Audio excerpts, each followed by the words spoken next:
Good morning, ladies and gentlemen.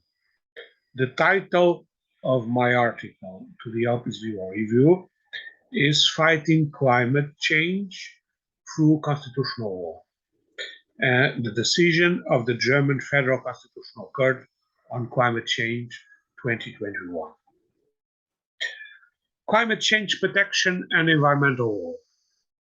Ecology as a community problem or as a political question is a reality of our time. Such a modern idea dates back from the crisis of the welfare state model, which appeared at the end of the 60s and whose most acute symptoms were felt in the 70s with the so-called oil crisis, which forced to a general awareness of the limits of economic growth and depletion of natural resources. The crisis of the welfare state would bring about the emergence of the ecological question, just as the social question had emerged from the crisis of the legal state, showing that environmental protection should be seen as a problem of society requiring a political solution. Nowadays, the environmental theme acquires an even greater daily relevance due to the phenomenon of climate change. For the by all felt instability of the climate, accompanied by the growing awareness that this is due to human action, reintroduces the environmental issue in the daily life of individuals, irremediably removing old resistance or new skepticism. Indeed, families who see their beach holidays ruined because it rains all summer, winter sport practitioners who do not find snow in the usual places, travelers who go to a hot country and encounter a polar cold, or to a cold country and are surprised by tropical heat. People have got used to looking at the street or listening to the weather report to know how they should dress, since there is no longer a proper clothing for each season, can no longer remain indifferent to environmental problems. Answer, both the issue of climate change and in general all environmental problems have become must talk topics, from coffee shops to media news, from films to Hollywood Oscar award ceremonies, from school competition awards to the Nobel Peace Prize, from political parties to non-governmental organizations, from local political agendas to major international conferences. And the theme is indeed important, and indeed it's severe, because the climate change situation requires immediate action from the governments, from the states, from Europe, from the global community. If we keep on non-complying the Paris Agreement, we are in a terrible, we can be in a terrible situation. Not wanting to be catastrophist, I quote something written by Liu Kang, a specialist on environmental questions from the University of Cambridge.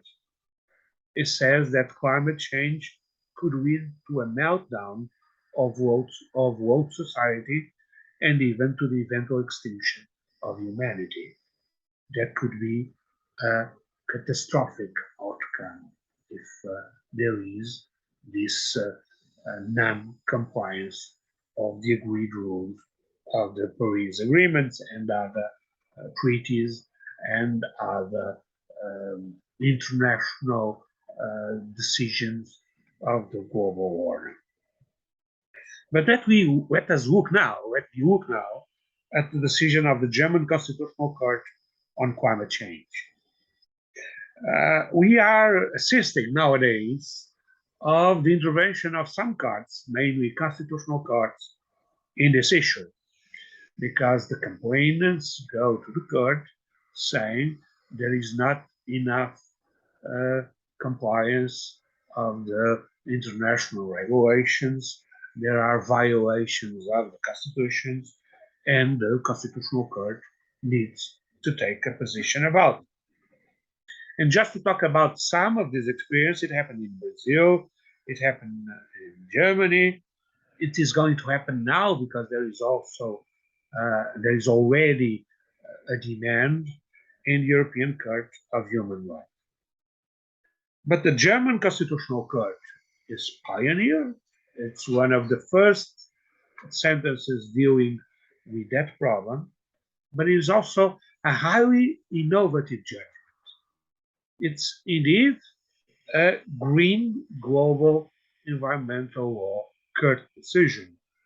And it's something that we have to salute is the outcome of this situation, of this complainant that was that stand in the Constitutional Court of Justice.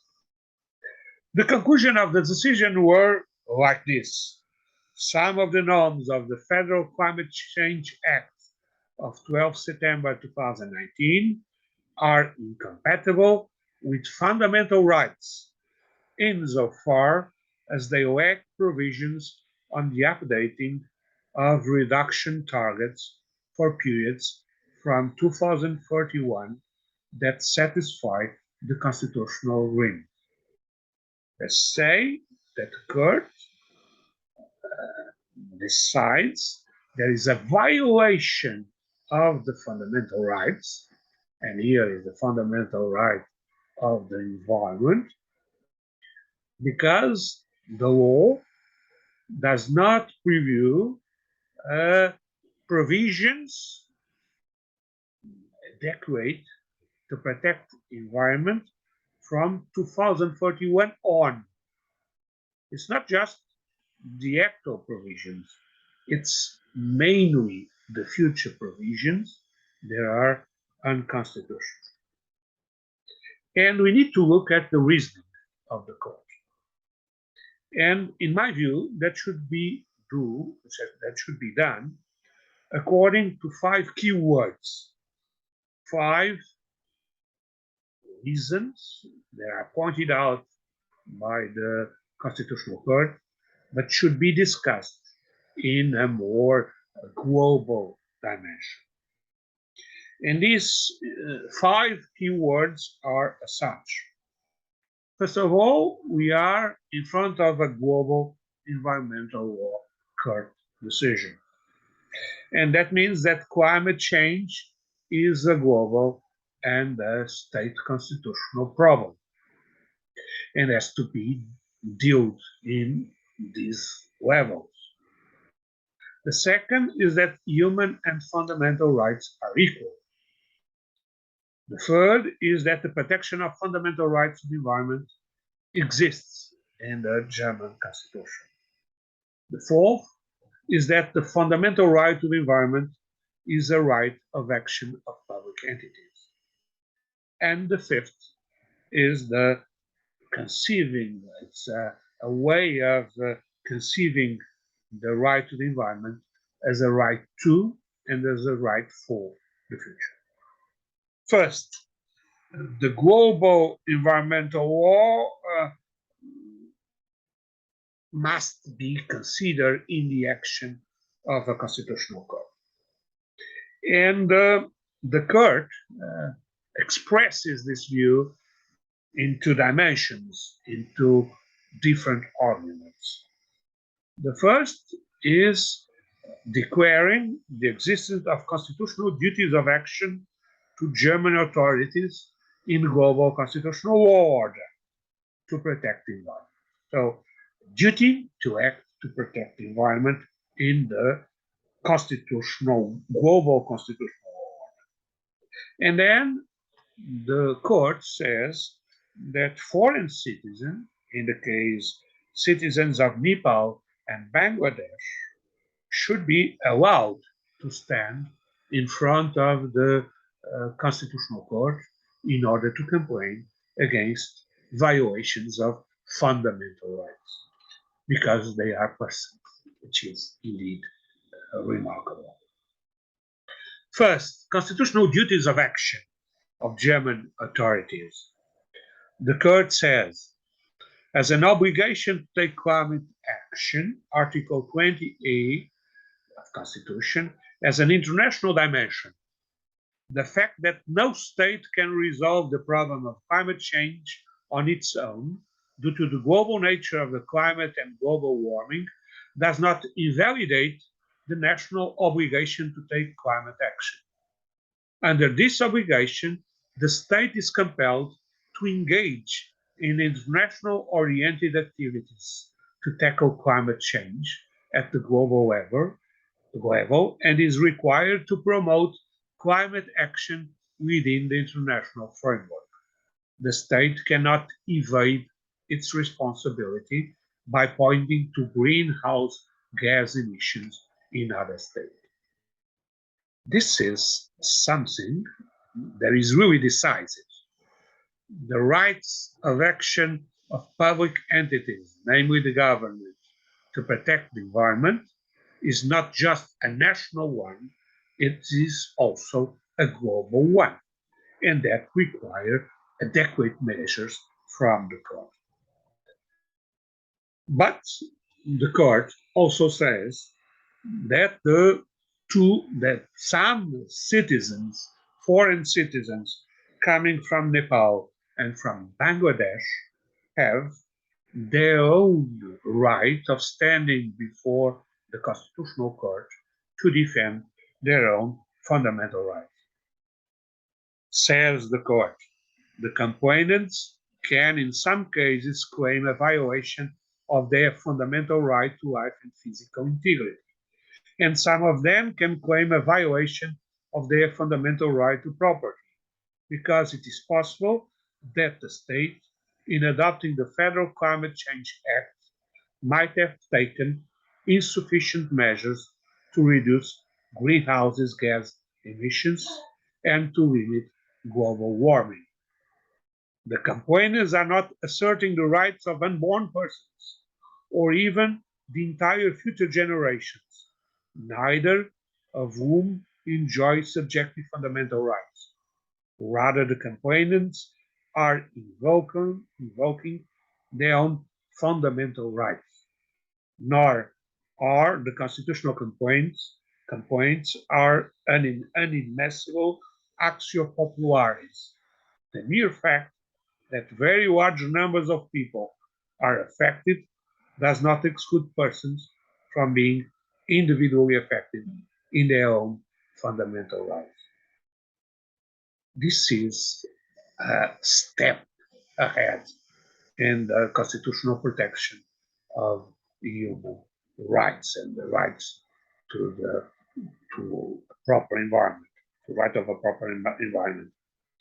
Because, as you see, these rights are not the rights of foreign citizens that live in Germany. These are rights of foreigners that live abroad and have a right to stand in German because they have fundamental rights in German. This is indeed a global law decision. And it goes in the direction I pointed out in one of the things I've written, that since the 70s of the 20th century, it has made sense to speak of green constitutionalism. Because on one hand, the post-social state, emerging from the crisis of the welfare state, brought with it ecological issues, transformed into legal values, both as principles and rights established at highest level of the international and national legal orders. On the other hand, because it is from that moment on that it begins to make sense to speak of constitutional law without frontiers, with the affirmation of the constitutional nature of human rights, including the right to the environment, at a global level, and the emergence of the idea of a European constitutional law. Today, there is a fundamental right to the environment enshrined in the global European and state legal orders, directly or indirectly. The fundamental right to the environment has its roots in human dignity of the individuals, as actually conceived, and simultaneously presents an objective dimension corresponding to the protection against public and private aggressions in the constitutionally protected sphere, and, and a positive dimension also creating concrete duties of action or simple tasks in charge of public authorities. Two, human and fundamental rights are equal. The German Constitutional Court says, insofar as the complainants are natural persons, their constitutional complaints are admissible. They are admissible because they are human, because they have human rights. And this assertion of a protection of the humanity through the constitutional tools, it's something that changes the traditional logic of constitutional law as well as to the international law. Because before, as I written in another text, according to the classical legal logic, both from the point of view of constitutional law and of the public international law, it made no sense to speak in international or global constitutionalism, since international legal relations had states as exclusive subjects, so they were configured as its external relations, while constitutional issues were placed exclusively at the level of states, being considered as internal relations. Now, the traditional assumptions have been changed. With the internalization of international law and the externalization of constitutional law, which leads to the overcoming of the formalistic distinction between human rights and fundamental rights, all of which are now transformed into human fundamental rights. Nowadays, within the scope of global constitutionalism, in the perspective of the right to an environment without frontiers, it is understood that individuals are autonomous subjects in the international sphere, that the norms of the international order are directly applicable to concrete legal relations, this is to say, at domestic level, conferring true fundamental rights to all individuals, and that such fundamental rights allows individuals access to international courts for the protection of their subjective rights, even against the state to which they belong. But the Constitutional Court decision takes one step ahead. The non-German citizens also have fundamental rights according to the German Constitution. And they have the right to stand in the German Constitutional Court to complain about the inconstitutionality of a German law because of those human rights, because they are human persons. This is a decision, an important decision that inaugurates this era from the point of view of court decisions of global environmental law, of environmental law without frontiers between state, constitution, global constitutionalism without frontiers in a protection unified. Third, that decision shows there is protection of fundamental right to the environment in the German constitution. It is true that the fundamental right to the environment is not directly included in the list of fundamental rights, but he is indirectly protected, and he was created by the innovative jurisprudence of the Constitutional Court, the German Constitutional Court, with the help of the German doctrine of constitutional law. The court says The protection of life and physical integrity, thus Article 2.2, first sentence of the Basic Law, encompasses protection against impairments of constitutionally guaranteed interests caused by environmental pollution, regardless of who or what circumstances are the cause.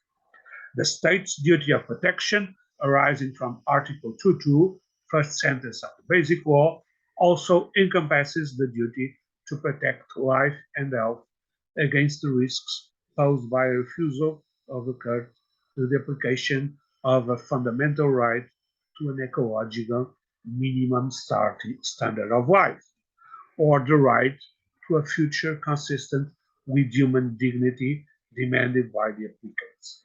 However, the consideration of this right is a part of the recognized derived fundamental right could be admissible.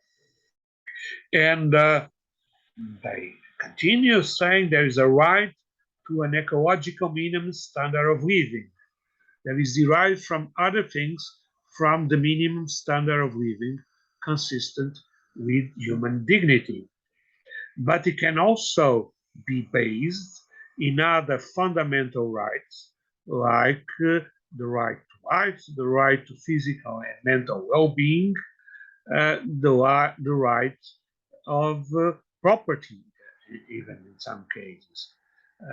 There is a mechanism for safeguarding the ecological minimum standard that could indeed acquire its own independent validity if in an environment transformed to the point of being toxic, adaptation measures would still be capable of protecting life, physical integrity, and property, but not the other prerequisites of social, cultural, and political life.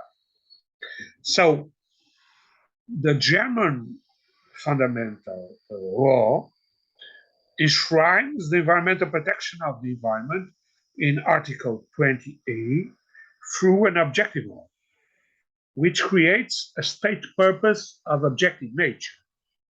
But jurisprudence and doctrine have, however, admitted control of constitutionality for indirect violation of subjective environmental injuries, either when they take place simultaneously with the damage to other fundamental rights, such as the right to property, freedom of profession, the right to health, the right to life, or when the violation of the fundamental right to the environment guaranteed by international law is at stake, says my good friend Rainer Arnold.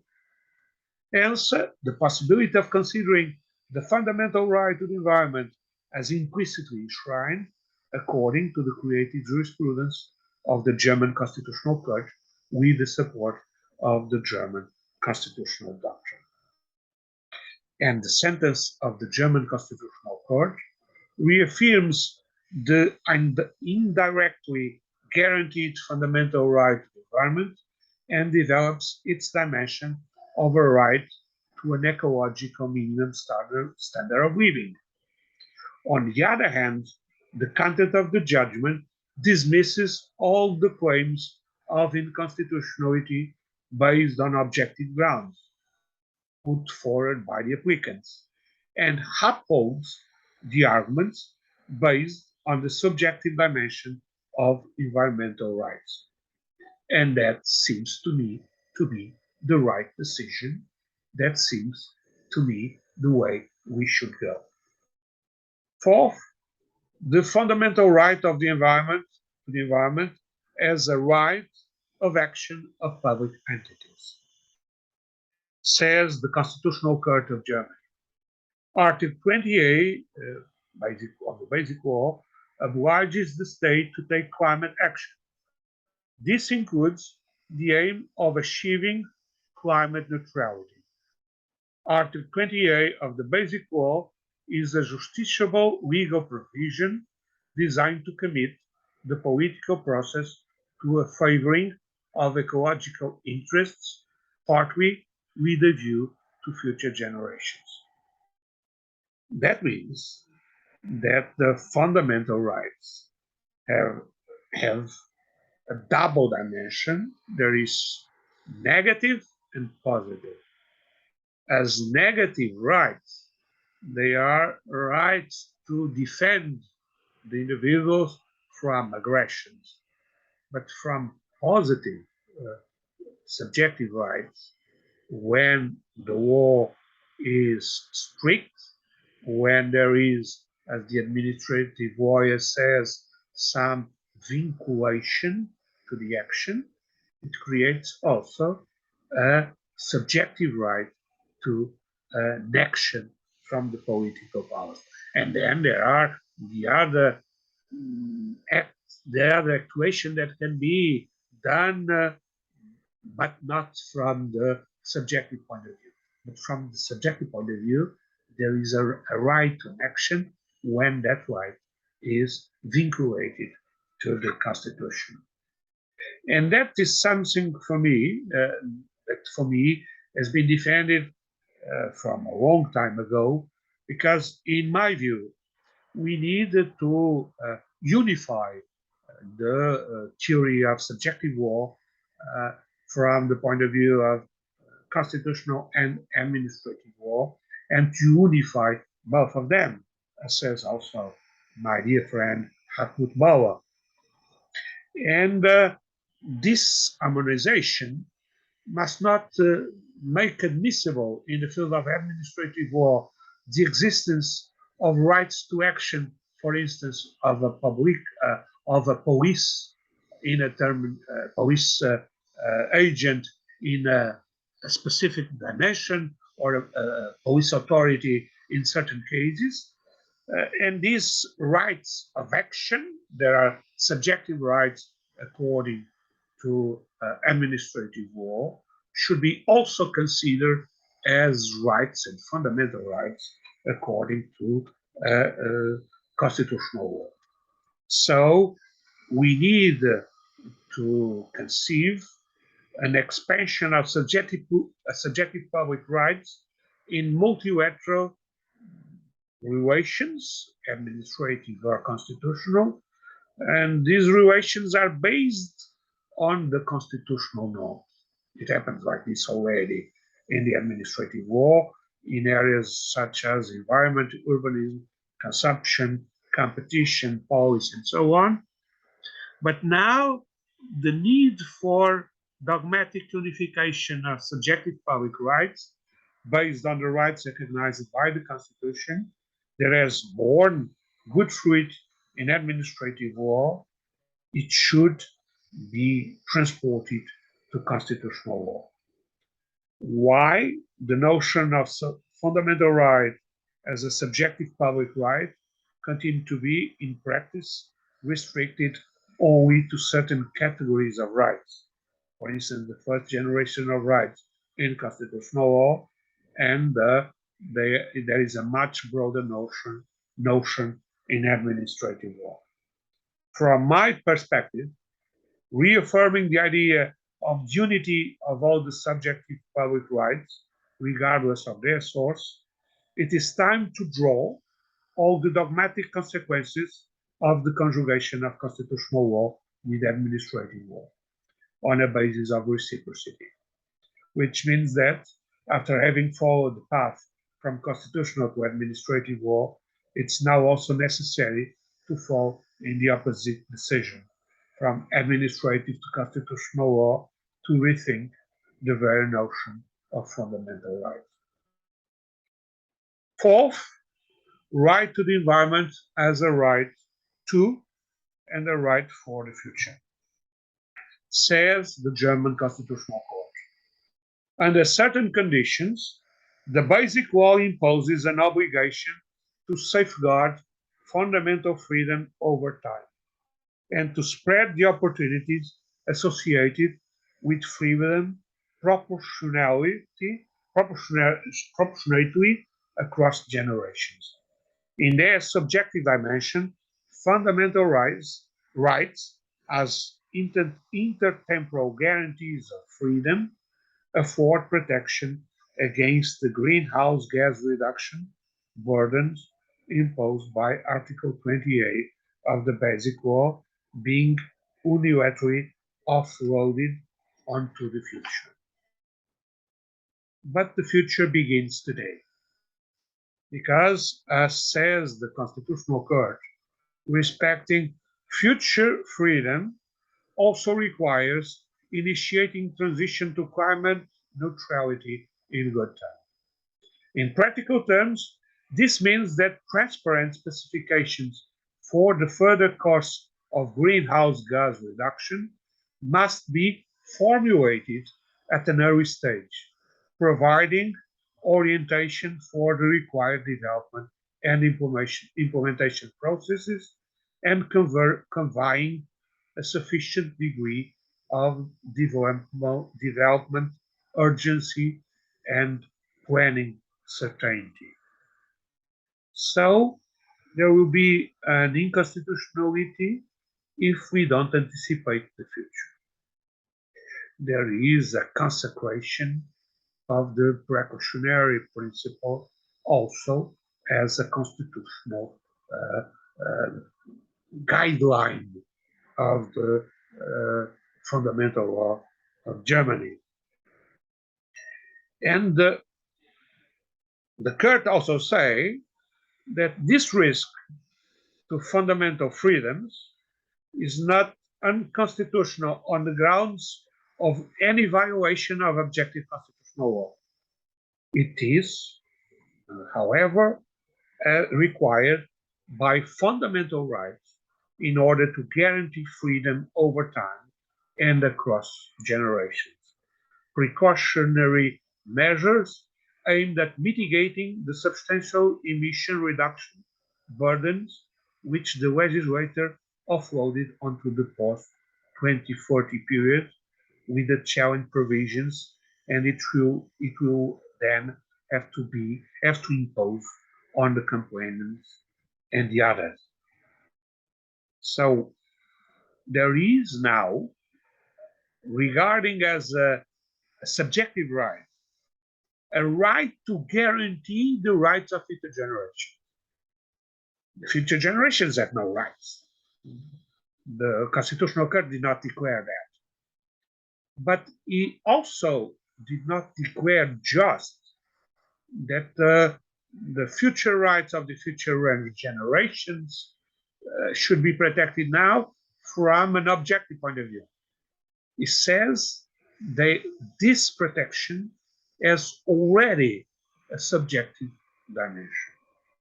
So that means that fundamental rights, and particularly the fundamental right to a proper climate, a fundamental right to the climate that we are talking about, is something that has to do with the intertemporal protection, a protection that goes through the times. So we need, nowadays, to join past, present, and future. And this combination of past, present, and future is the way of getting a proper protection for the fundamental rights. Or, as the court says, to find a concept of dynamic fundamental rights protection. That could not be more accurate. We need to know that the protection that we are taking of, it's not just for this urgency.